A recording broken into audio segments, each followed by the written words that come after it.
Patriots, your daily New England Patriots podcast. Part of the Locked On Podcast Network. Your team every day.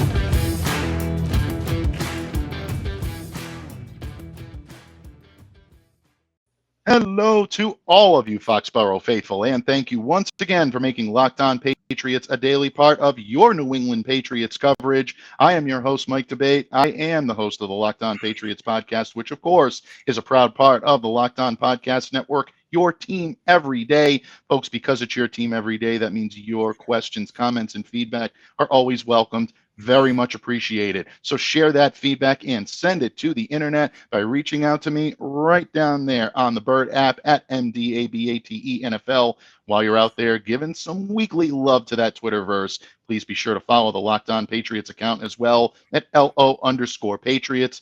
Of course, Pats fans, today's episode is brought to you by the great folks over at BetOnline. Don't miss the opportunity to use BetOnline for all of your sports betting needs where the game starts.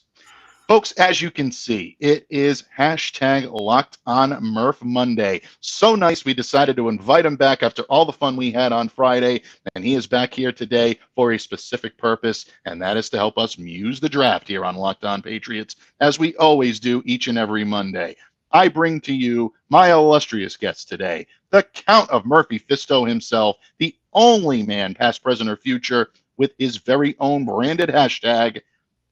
Thomas, the legend Murphy, joins me here today. Welcome to Locked On Patriots. Thank you for joining me in friendship. Thank you for coming to me today, Don Murph. Sleep deprived today. Absolutely. Yeah, we all up here in New England, I think, are feeling that. But you know what? It was a win that was absolutely necessary. Yes. Maybe, who knows, maybe the kickstart that the Sox need to get back on track here. But after all, this is Locked On Patriots, and we're going to continue to talk Patriots here today, folks, because after all, it is hashtag Mock Draft Monday across the Locked On Podcast Network platform. But here on the Locked On Patriots podcast, you all know we muse the draft here. We don't make fun of it. We don't trivialize it. We take it and we hold it sacred, folks. And that's exactly what we're going to continue to do today. It is our muse, and we will muse for tremendous mock drafts that were submitted by Locked On listeners. Really nice. And Murph, it's always an honor to do this with you each and every Monday. I'm so glad that you were able to join me here today and join me here on Friday for some great discussion. Over the weekend, a lot of people enjoyed watching what we had to say about some of the Patriots' comings and goings, but today is draft-centric. And before we dive into some of the great mock drafts that we're going to be discussing today, and there are some interesting ones, including, folks, an N'Keal Harry trade, which I know is going to get a lot of the fan base happy. Bottom line, bud, from the time that the league year opened, and I know the league year opened on March 16th, but let's face it, March 14th was the first day of free agency, and we kept hearing all the negatives about the Patriots' moves or lack thereof, or they didn't do this, they didn't do that. How have not, I should say, I don't want to put words in your mouth there. Yeah. How has your opinion changed about the Patriots' approach to the draft based on what you've seen in terms of free agency so far, most notably the Devonte Parker trade, because that seems to be a dividing line for a lot of the fan base? Yeah, I really liked the Devonte Parker trade. I thought it was fantastic, but I don't think that trade in itself will affect the way Bill goes at this draft this year. I was more speculative and worried about the move he made with Tampa, and how that will lessen the depth on the offensive line. That's the only thing that I see as a difference. The same holes are there, the same needs need to be met. Parker doesn't makes the Patriots deeper at wide receiver, but I'm not too sure that it takes them out of the running for a wide receiver. Let me put it that way. And I do think that more people are giving input as to the drafts over the past 2 years, and I think that'll continue. Yeah, I think so too. I think it will continue. And look, bottom line, when you bring in a talent like Devonte Parker, and Claire and I talked about this a little bit last week, Mm, we talked about it a little bit on good show. Friday as well. Thank you very much. I know Claire will appreciate that, as I always do. She always brings a lot of wisdom and counsel Yes, to she the does. program. I enjoy. We always enjoy our times here in terms of the great guests that I'm able to welcome. Of course, we welcome the Don today, and that's exactly what we're doing here, folks. But all kidding aside, when you bring in a talent like Parker and he's able to change the complexity of that wide receiving core, all of a sudden it does change your priority a little bit. And maybe it doesn't change what the Patriots are going to do. I don't think it drastically changed it, but all of a sudden you can afford to take a chance on a wide receiver, maybe in a later round or a subsequent round, or maybe a wide receiver that's not NFL ready just yet Right. because of injury. John Mechie, and excuse me, a tickle here in the throat up here in New England. The weather changing, you know how it is. But all kidding aside, yeah, for those of you scoring at home, folks, that's 3 all kidding aside since we started. When it comes to what the Patriots are going to do, I agree with you. Now all of a sudden they can reprioritize. Maybe they do go linebacker in the first round, like a Nakobe Dean. Maybe they do go cornerback in the first round and they decide to get that outside presence. Maybe they go offensive line. We're hearing a lot of Zion Johnson talk, which we talked about on Friday here, Murph. Yeah. A lot going on right now, but ultimately it's going to be in the Patriots' best interest to serve their needs. And that's exactly what they're going to do. It may not coincide with what the Patriots fan base wants, may not coincide with what you or I want, but Bill's going to make a decision and always dance to the beat of his own drum, just like he always does, folks. So now that we know our great Don's opinion on what the Patriots are doing in terms of, or what they might do, I should say, in terms of their approach to the 2022 NFL draft, it's now time to find out what you all think the Patriots are going to do in the upcoming 2022 NFL draft. 4 amazing mock drafts submitted here on Mock Draft Monday, and we are about to muse the draft here on hashtag Locked On Murph Monday. That's right, folks. The only Locked On podcast throughout the entire network with his very own branded hashtag for its version of Don Corleone. But it's always a pleasure to talk football with you, and we will break down those mock drafts in just a moment. But first, want to remind you that sports season is in full swing. Great opportunity to watch some great Masters golf on Sunday. Major League Baseball is back. NHL and NBA playoffs are about to kick off, and BetOnline is your #1 source for all of your betting needs and sports information. Find all of the latest sports developments, including some of the great sports that I just described for you, the odds, the podcast, the reviews, all the different leagues this season on betonline.net. They are your continued source for all of your sports wagering information, including live betting, esports, and scores. Head to the website today or use your mobile device to learn more about the trends and the action. BetOnline, where the game starts. Patriots fans, it is hashtag Locked On Murph Monday. It is Mock Draft Monday across the Locked On Podcast Network platform. And Murph, now we get to do what we love to do, what we wait to do all week long, and that is muse the great drafts that our listeners send in. And I'll tell you, they really, really outdid themselves this time. We say that every week, but they always continue to They just keep surprise. climbing. And they really do. And some of the creativity that we've seen, some of the drafts that may go a little bit against the grain, just really, really good stuff. So we picked out a couple of highlights from this list that we want to share with you today. And the first comes from a first-time submitter here on Locked On Patriots as well. Caspar coming in with this one at Caspar101193 on the Bird app. So check him out, give him a follow on this one. This was definitely a good one.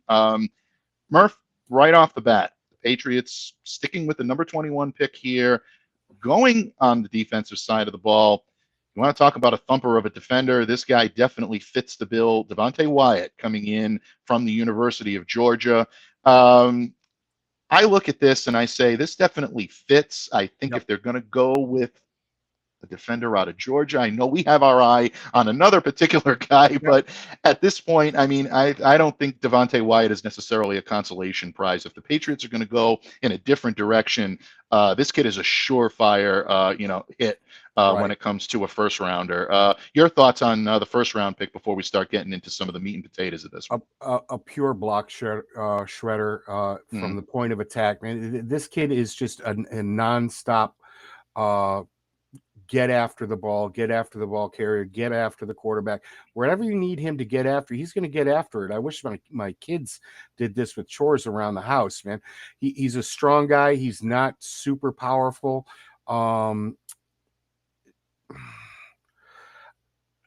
You could do a hell of a lot worse.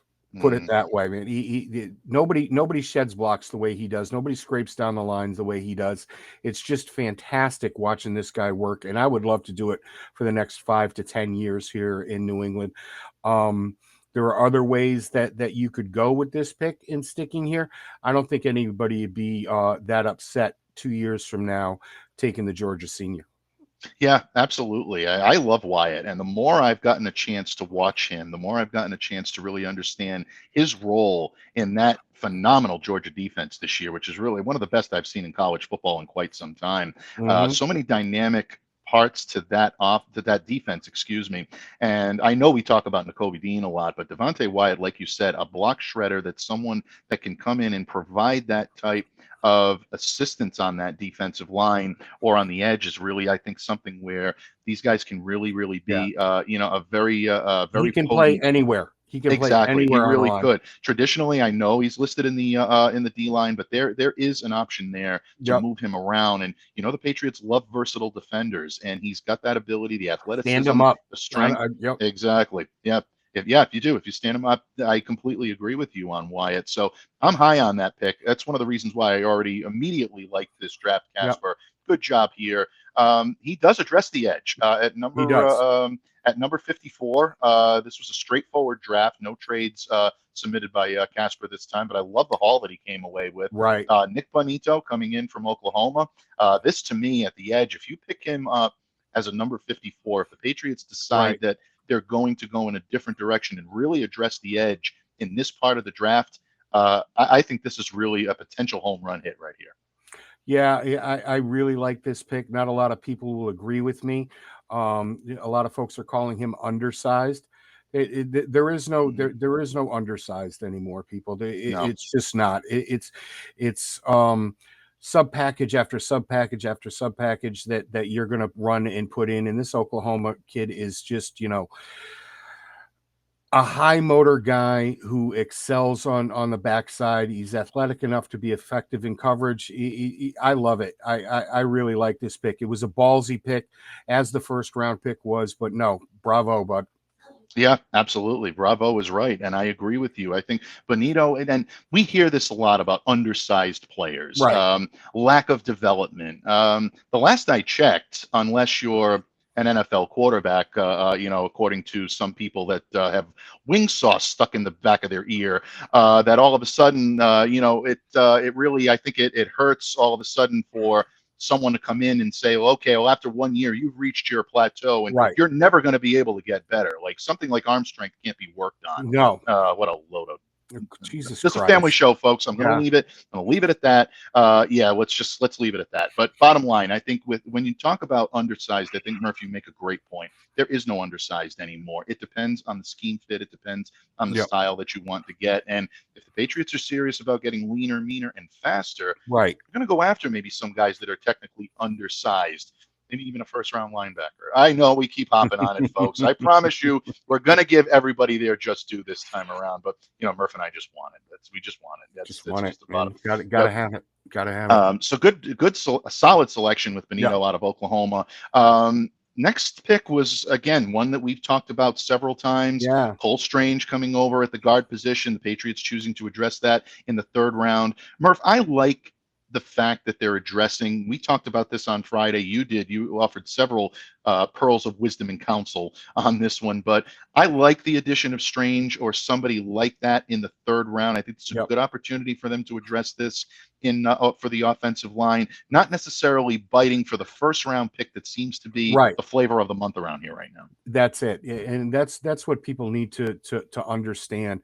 They keep talking about you're able to get wide receivers in the third or fourth round. You're able to get a linebacker or a cornerback in the third or fourth round. This is where the meat and potatoes of this draft is, with regards to the offensive line and the interior offensive line. And it's been that way for years and years. I love Dr. Strange. I would love to see him here. I think this is a tad bit early for him. I think you could get him around later, but I'm not complaining if he's the guy to go there in the third. Yeah, absolutely. I think that there's definitely an opportunity there, and I love the versatility that Cole brings to the table, and playing at a system like Chattanooga. Not necessarily a hand in glove fit when it comes here in New England, but it's a situation where he is versatile enough to be able to move around that line, and I think that's something that the Patriots absolutely love. They really value that, and I think they're going to try to get someone in here in the draft. And folks, just because Murph and I may not be jumping or chomping at the bit to get O-line in the first round doesn't mean we'll be dissatisfied if they don't do it. There are some great players. Look, if Zion Johnson is walking through that door in training camp in just a matter of less than a month, I think we'll be very satisfied with it. But bottom line, there is dynamic talent available in this draft that can be gotten at the right time if you have the right scouting department. And by all accounts, I think the Patriots should be able to do a pretty good job there. Next pick, he goes 3 needs at the defensive position, 3 marquee needs for defensive. Well, I should say 2 positions with 3 players.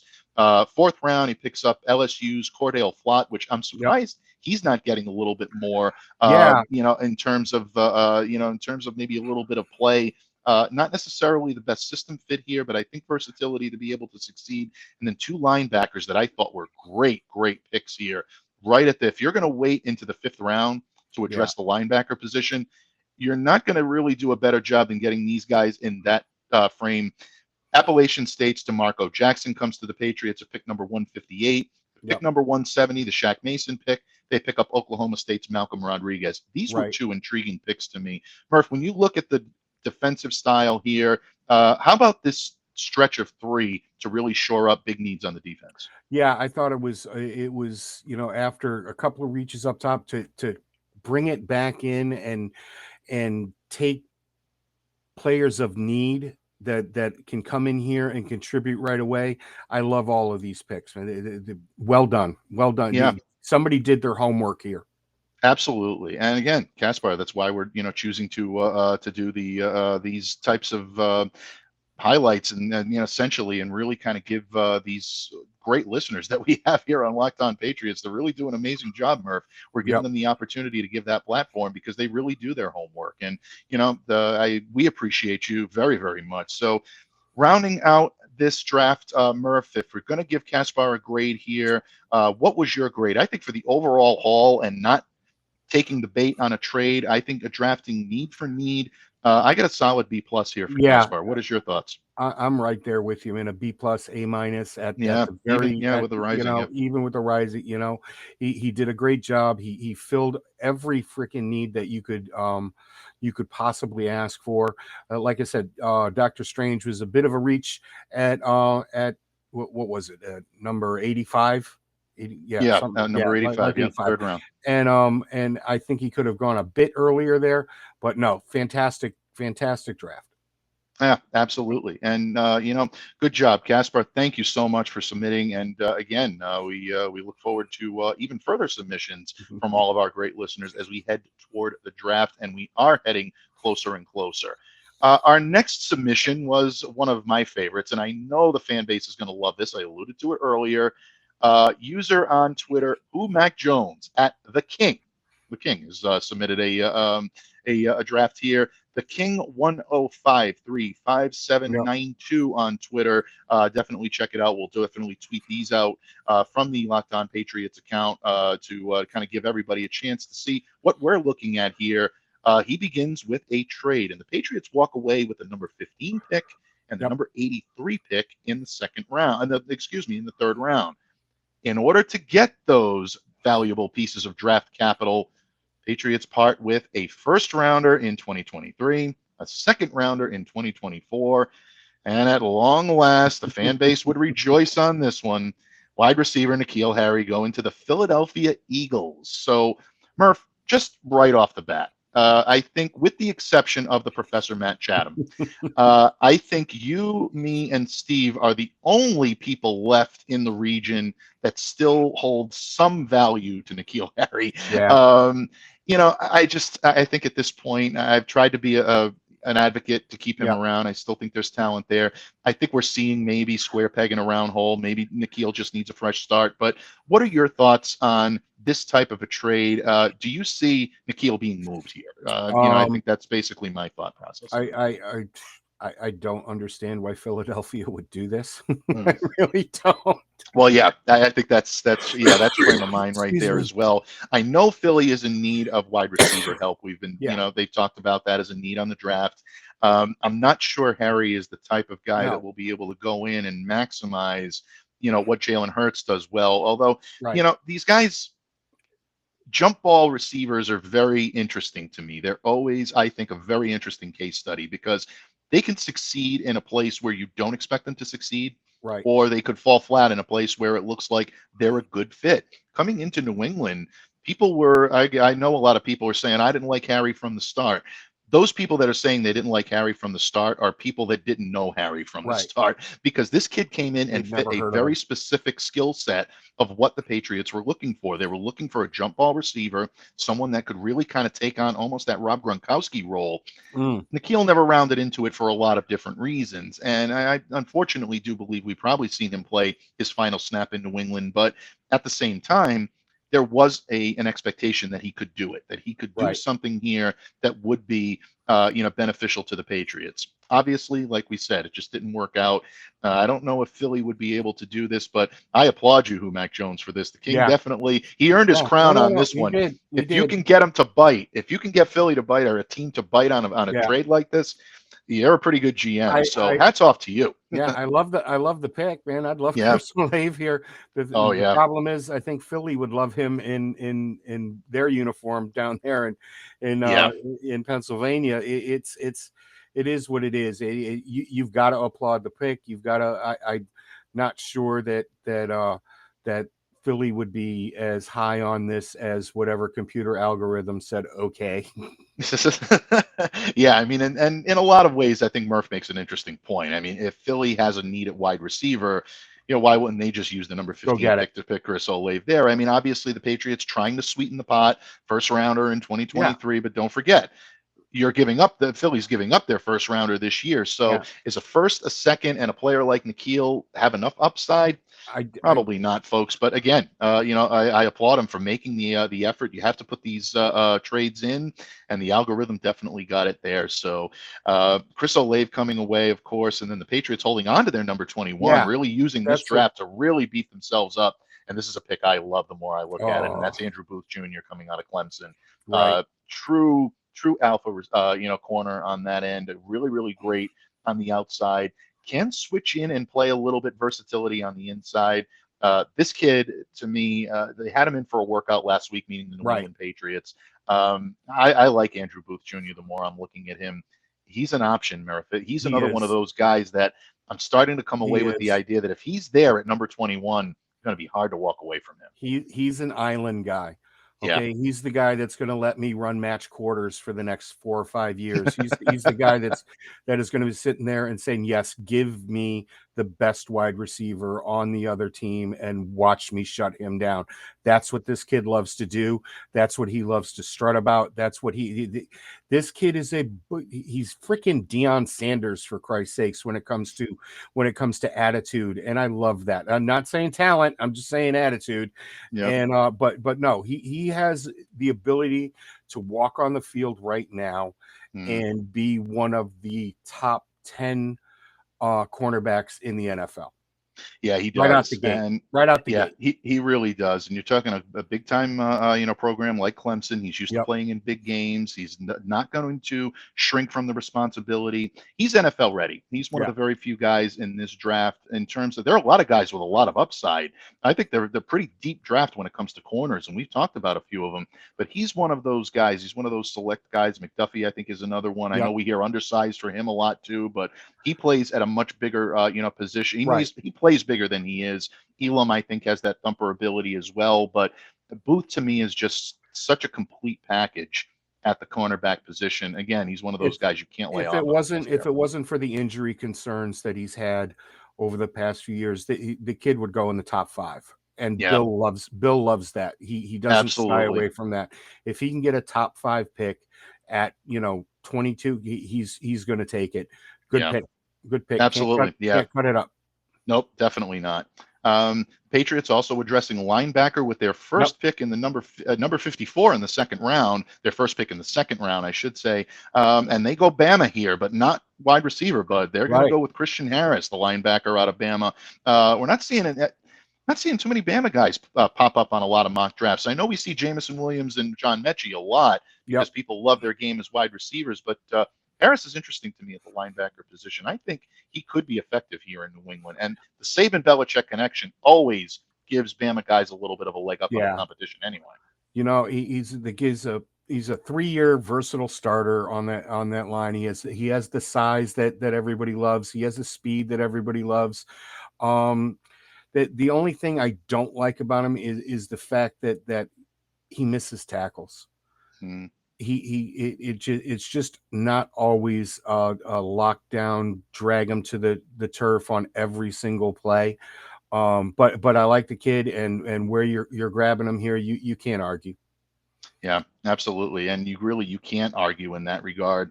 Harris to me would be interesting. And again, that Alabama connection is always something that you have to keep an eye on when it comes to Bill Belichick and what he does in the draft and how he's able to do it. It really is unreal how those guys just seem to thrive here in New England, and we'll see if Belichick takes the bait on that one. He's another one of those sideline to sideline guys. The lateral mobility is just unreal. It's off the charts, and I don't have his cone numbers here or anything, but he's a fit. He's a definite fit. Absolutely. For those of you that are fans of offensive line build-up, Mac Jones developed, I think he delivers 3 pretty good prospects here. Dylan Parham coming out of Memphis at the guard position. I like this pick. If he's there in the third round, and you're coming away with a guard as talented as Dylan Parham is, and guys that can really be, that type of presence that you need at the guard position, I like this pick a lot. I thought this was a really good one for the area that he got it. I do, and I agree wholeheartedly. This is what we were talking about a little bit earlier. The talent is there in the later rounds. They're not guys that are going to come in here and be all pros, but there's only 3 or 4 of those guys in the draft. At offensive line, man, this kid is smooth and athletic. He has a great lateral movement.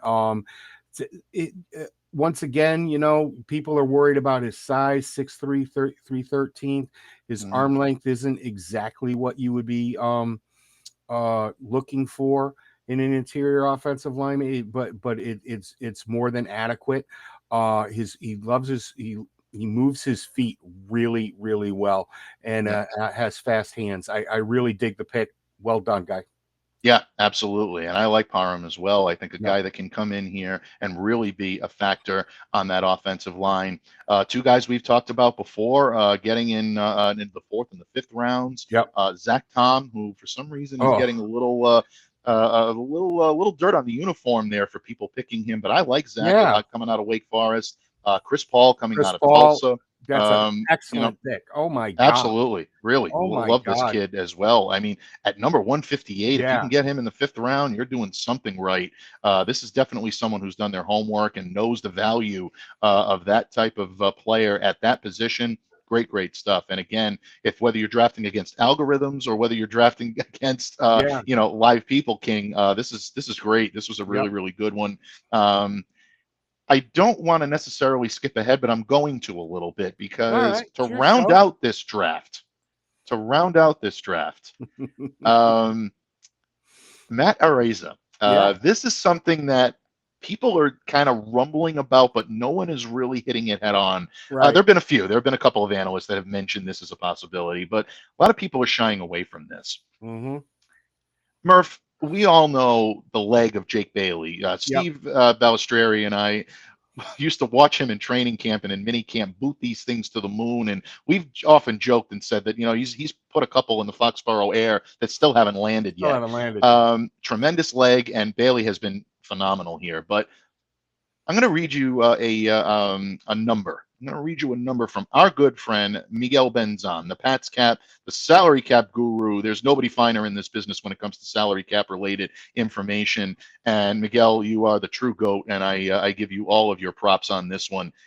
You know what Jake Bailey's cap hit is for 2022 coming up? No, please. $4,058,520.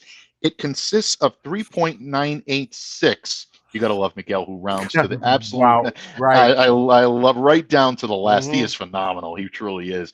And I'm going to give him all of that rounding too, because the work that he Please. puts into it, folks, Right. he deserves every decimal point that we provide him here on Locked On Patriots. It consists of $3.986 million in salary and $72,520 signing bonus proration.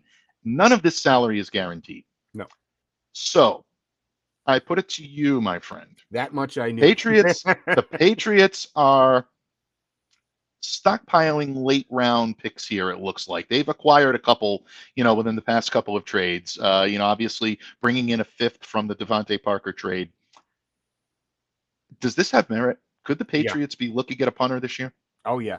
If Bill can save this much money, this kid is called the punt god, people. Yeah.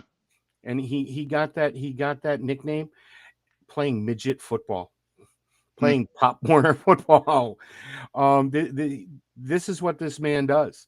And if you can get him in the 7th round and shave $4 million off of your cap at the same time, Bill's going to do it. He might do it in the 5th round when that's second.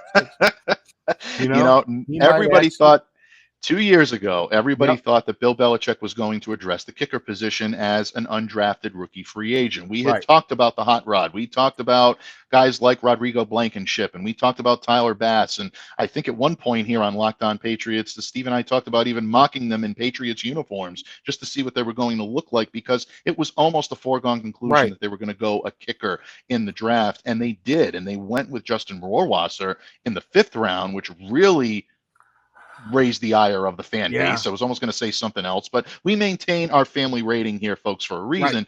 I can definitely see this. And in all of our submitted drafts so far, having Ariza listed as a draftee rather than someone that the Patriots are going to take a flyer on when it comes to an undrafted rookie free agent, I think is smart thinking, because I think this kid comes off the board in the draft. I don't think he makes it to the undrafted free agent. There's too much talent there. There's too much to bite onto, and Bill Belichick loves his punters. Right. Just think Ray Guy. Yeah. If you had a chance to draft Ray Guy, I forget where Ray Guy was drafted. He was probably drafted in the 1st round, for Christ's sakes. No one knows that crazy bastard. But if you have the chance, this is who this kid is. He's Ray flippin' Guy. And he doesn't look like him. Don't get me wrong, but I can't see this entire league passing on him for 7 rounds and allowing him to be a free agent and go where he wants to go. No, you're going to be here. You're going to start your career here, and I would love to see him start his career in New England. I really would, because I could watch this kid kick all day. And the way our offense has been running for the past, 8 or 10 games, he might be used real well. Yeah, exactly. He might be used really well. And look, unfortunately, this is a year coming off of Jake Bailey having some struggles, a couple of punts blocked. Whether you want to put that solely on the responsibilities of Jake Bailey, I think is a little unfair. I don't think. But, anytime you have a punt blocked, you have to shoulder some. It's the $4 million. It's the $4 million cap hit. This is not a knock on Jake Bailey at all. Right. Absolutely. And I'm not telling people not to go out there and get their money if God bless Jake Bailey and his little kids for having a dad that is as good as he is. Yeah. I'm sorry, my allergies. No, it's okay. They are, but no, if he's around, I would use the pick. I would lock him up and just let's move on and use that money elsewhere. Absolutely. And you know what? Bottom line, I think that's a great place to wrap up the Kings draft. So in terms of start to finish, in terms of, the ingenuity, I give them a solid B with a B+ rising here. I like the I like the forward thinking of the Harry trade. I like Yep. Ariza coming in here, but I really like the linebackers in the middle part of this draft as well. Yeah. So B with a solid B rising for the King. What say you, Don Murph? I agree. A solid B on this draft. The meat of this entire thing is in the middle rounds, and what he did there. Right. Up top is a bit of wishful thinking, and Yeah. that's the only thing that's keeping me from giving you an A. But other than that, bravo that you got it done. But no, a solid B draft. Please bring back more.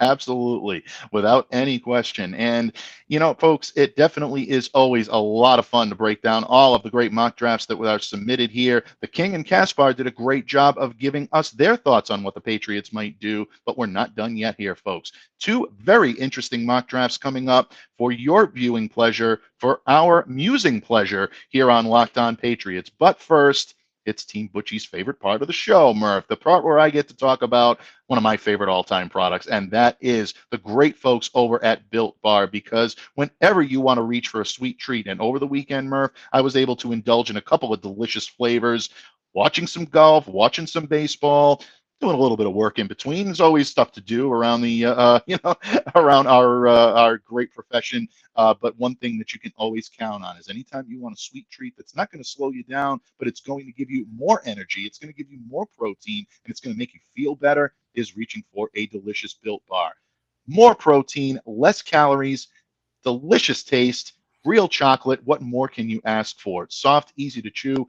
Folks, any of the flavors that you select, you won't be disappointed in. A couple of my personal favorites, coconut almond, peanut butter brownie, but you've got mint brownie, you've got raspberry, you've got orange, you've got salted caramel, all the great flavors all rolled into one in a delicious tasting treat. And folks, it's good for you. I don't know how the folks at Built Bar do it. Murph doesn't know. It's magic, but they do it, and they do it better than anybody. They focus on a phenomenal tasting treat, and then they make it healthy for you. What more can you ask for? It's a win-win all the way around. So do yourself a favor. Don't delay. Do it today. Visit Built.com. Enter the promo code LOCK15 for 15% off your next order at Built.com. That's Built.com. Visit today. Enter the promo code LOCK15 for 15% off your next order. Built.com. Pats fans, it's almost time to wrap up the mock draft mailbag here on Locked On Patriots. And one of the great things that we love about draft season, Murph, is interacting with our listeners, our viewers. Some great drafts that were put out.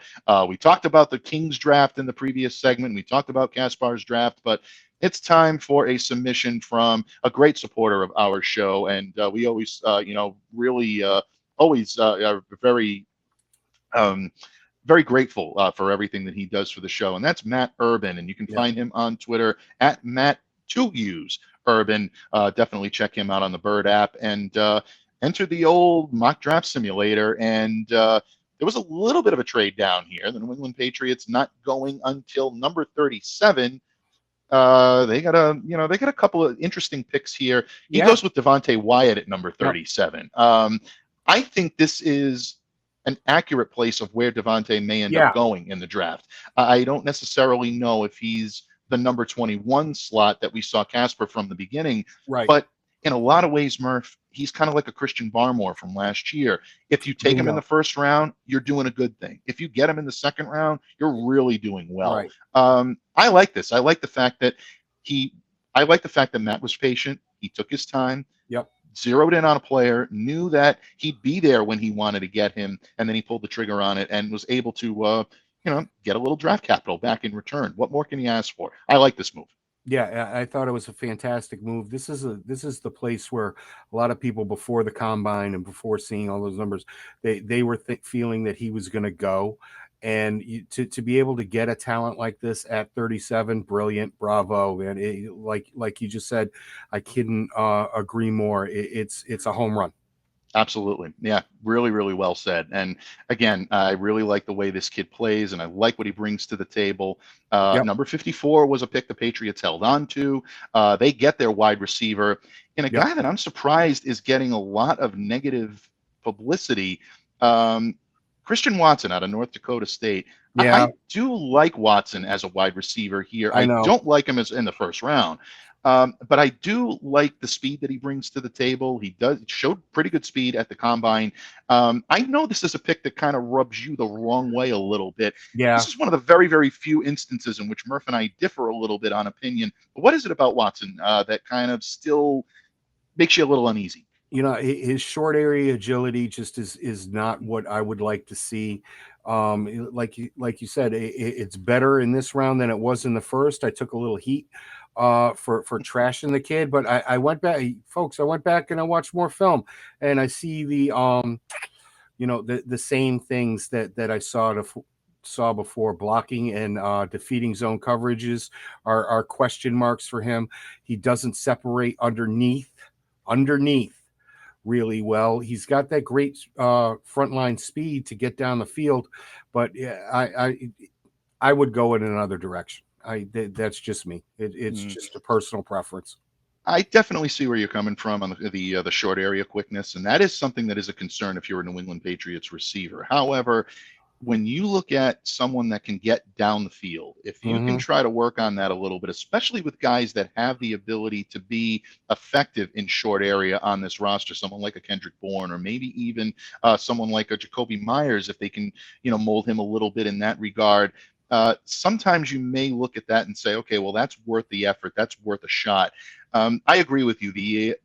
To me, the addition of Devonte Parker makes it a little less likely that they would go in this direction. But especially still, I with think Parker with 2 years on his contract. Exactly. That's a big factor, too. Yeah. People are not, this is not a one and done, folks. Right. If the Patriots, unless things just don't work out and they do decide that, either a cap savings or a cut or a trade is the way they want to go, there are 2 years left on this deal. And I don't think the Patriots are looking at this and getting ready to ship him out the door. Nope. I think they want Devonte for those 2 years, and I think they're going to do what's necessary to keep him here. So interesting on Watson, not necessarily a bad move.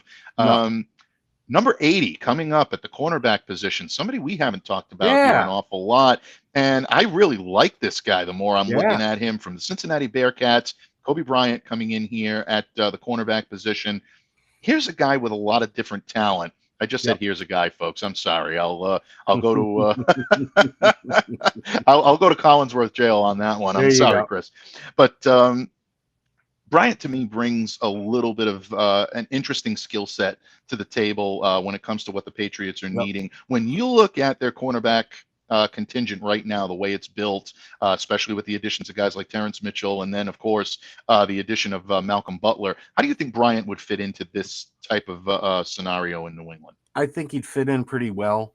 He lacks high-end speed. His flexibility isn't really good. You're going to have to coach up. He doesn't have the best footwork, but this is the 2021 Thorpe Award winner, people. So you can't cut him up too much, man. He has good length. He's really smooth in his movements. He runs a route with a receiver really, really well. I think he's a solid cornerback number 2 in the league going forward. He's a good man corner, somebody that once again would allow me to run more of my favorite defenses, and so that would be great. Yeah, absolutely. And again, Matt's always got his finger on the pulse of what a lot of the fan base is starting to think, but hasn't completely articulated it yet. Matt is very good about getting ahead of that, and a lot of the feedback that we get from him on a daily or weekly basis is of such, whether it be our written work. I've seen him comment on a lot of our written work, Murph, but also the stuff that we do here on Locked On. So, forward thinking there, Matt, and I'm glad that you were able to put that into practice.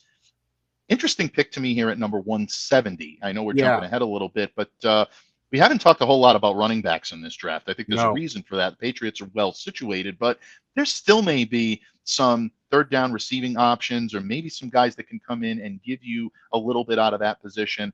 Mississippi's Jerrion Ealy coming in at number 170. Your thoughts on this and why the Patriots might go running back in the later rounds? Yeah, I don't have a lot of thought on this. I'm sorry to say, I really don't. I haven't seen enough of him to really make a definitive forecast of him coming in here, and I apologize about that. And like I said, it was a late night, and I jumped onto this a little bit too soon. But I could see the Patriots going in this direction with him. He's a fine ball player. He's somebody that could come in here and fill a role. Maybe not this year, but maybe next year. He could definitely be one of the red shirt guys that Bill brings in.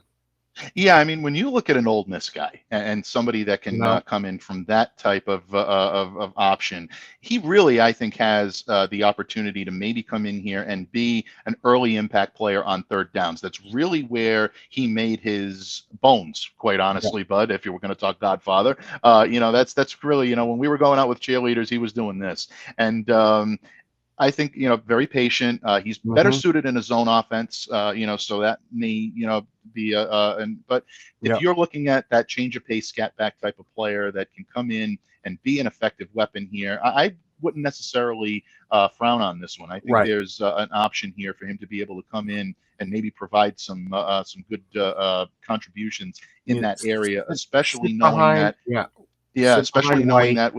Yeah, absolutely. White. Now you got, Ty Montgomery, who could, come in and play that role a little bit as well, because he's got the versatility. Folks, don't sleep on Malcolm Perry in that role. I know a lot of people have not seen that, but believe me, I watched this kid a little bit in terms of the fit there, and the time that he spent with the Dolphins. There's something to bite onto there. So keep an eye on him in the coming days and months as we move toward training camp, but good, solid. I think Matt put in a good draft. I like Wyatt, and I like the aggression. I like him trading down and still being patient to where he was. And he put Bo Melton in there just to piss me off. Well, that's a requirement. I have to get one pick with a Bo Melton late round pick just to tick off Murph. And as you can see, folks, it worked. It worked to a degree that we absolutely love.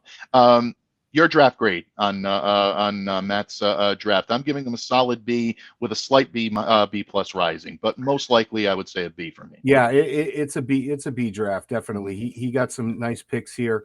Isaiah Thomas, I really like. Mike Rose is a fantastic pick there at 200.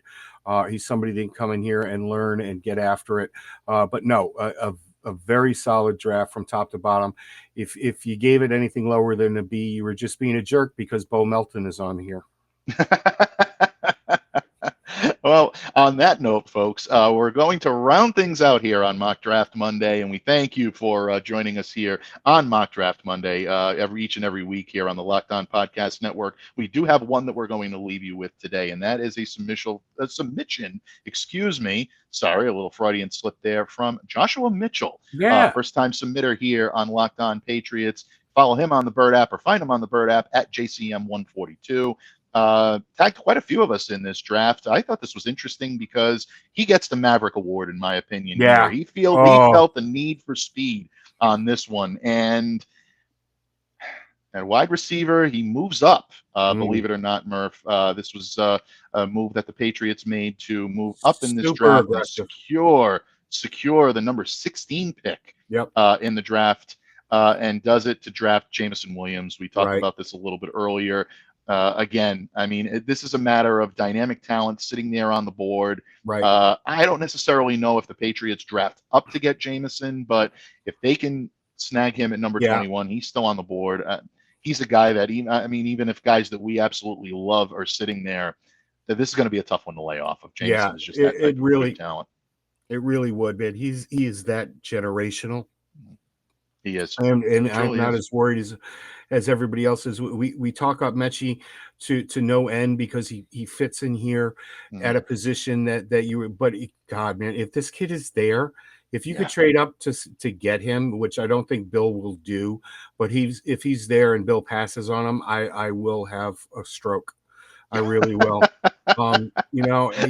It was a rough trade to make on the Patriots end here, but I mean, bravo. And then he just goes out and he really kills it in this draft. Ansra out of Oklahoma, Channing Tindall out of Georgia. I mean, give me all the Georgia ham, all of it. I want all the Georgia ham.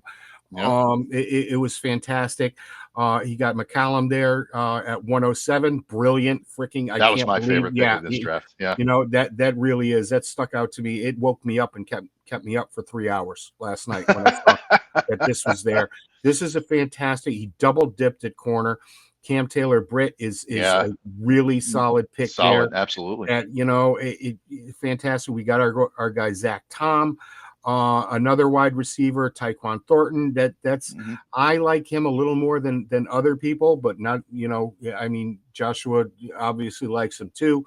Volson is a fantastic pick down there at 170, and Percy Butler. There you go.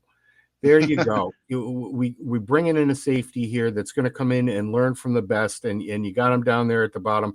You won't see him in 2022, folks, but in 2023, 2024, 2025, this is a guy that could be making plays here in New England.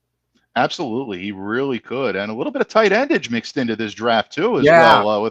With Deese coming in, Yep. Claire, maybe we'll mention him a little bit on Wednesday when when she drops by the pod. But overall a solid effort. Josh, again, the Patriots are definitely focusing on speed. There's no question about it. We know it. You know it, and Bill Belichick has said that this team needs to get faster. Gerard Mayo really was very detailed, a little more detailed than we usually see coaches get when in terms of what this team needs to do to improve when the team closed out their media availabilities for the year in 2021 heading into this season. So speed is going to be a factor, and I think Josh has definitely and he nailed did it, man. He hit it. Yeah. He hit it. Yeah. This is B+ for Josh, in my opinion, on this one. B+ draft, Absolutely. maybe even an A- with some of the stuff that he did down at the bottom. I'm sorry I ran through your draft so quickly, bud. It definitely deserved more time. We just don't have more time on this show. They don't let us go 90 minutes. Absolutely, folks. And in that regard, all the great mock drafts that you've seen here today, including a late submission by our man LJ. We did not forget about you, my friend. We will be evaluating your draft live and in living color on the Bird app. So please, by all means, folks, make sure to follow the Locked On Patriots podcast, or the account, I should say, on Twitter at @LO_Patriots for all of the mock drafts that we did today, including our opinion on what LJ has to say. Folks, what can I say? I thank this great man for joining me each and every Monday, taking time out of his busy schedule. The great work that he does for E2Gsports.com, not only being a phenomenal Patriots columnist, but also one of the best and brightest when it comes to covering MLB. If it happens in Major League Baseball, to me, it hasn't happened yet until I hear it from Murph and I hear his take on it. I truly mean that, the best in the business, and I don't say that with any hesitation.